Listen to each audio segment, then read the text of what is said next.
వారు ఇలా అంటారు, జీవితం అంటే కేవలం మన ఈ ప్రాపంచిక జీవితం మాత్రమే. ఇక్కడే మన మరణం, ఇక్కడే మన జీవనం. కాల పరిభ్రమణం తప్ప మనలను ఏదీ చంపలేదు. వాస్తవంగా ఈ విషయానికి సంబంధించిన జ్ఞానమేదీ వారి వద్ద లేదు. వారు కేవలం ఊహ ఆధారంగా ఈ మాటలు అంటున్నారు. స్పష్టమైన మా వాక్యాలను వారికి వినిపించినప్పుడు, నీవు సత్యవంతుడివే అయితే మా తాత ముత్తాతలను లేపి తీసుకురా అనేది తప్ప వారి వద్ద మరొక తర్కం ఏదీ ఉండదు. ప్రవక్త వారితో ఇలా అను, అల్లాహే మీకు జీవితం ప్రసాదిస్తున్నాడు.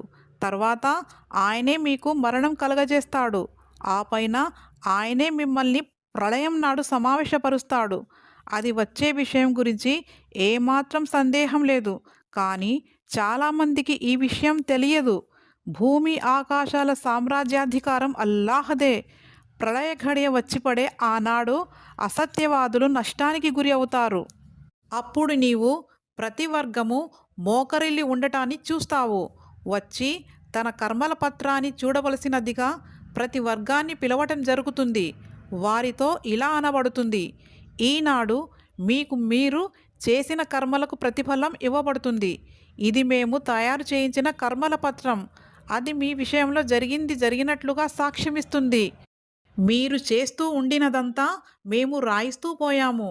విశ్వసించి మంచి పనులు చేస్తూ ఉండిన వారిని వారి ప్రభువు తన కారుణ్యంలోకి ప్రవేశింపజేస్తాడు. అసలు స్పష్టమైన సాఫల్యం అంటే ఇదే. అవిశ్వాసులైపోయిన వారితో ఇలా అనబడుతుంది, నా వాక్యాలు మీకు వినిపించబడుతూ ఉండలేదా?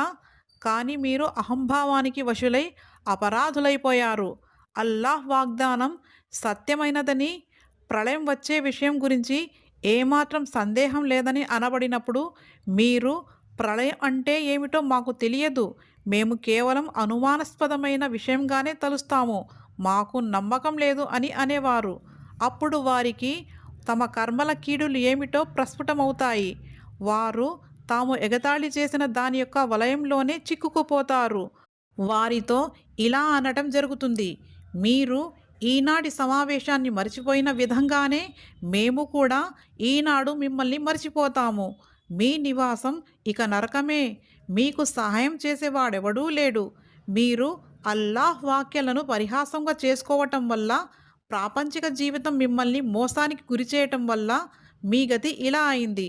కనుక ఈనాడు వారిని నరకం నుండి బయటకు తీయటము జరగదు. క్షమాభిక్షను అనుగ్రహించు అని వేడుకొని మీ ప్రభువును ప్రసన్నుడుగా చేసుకోండి అని వారికి చెప్పటము జరగదు.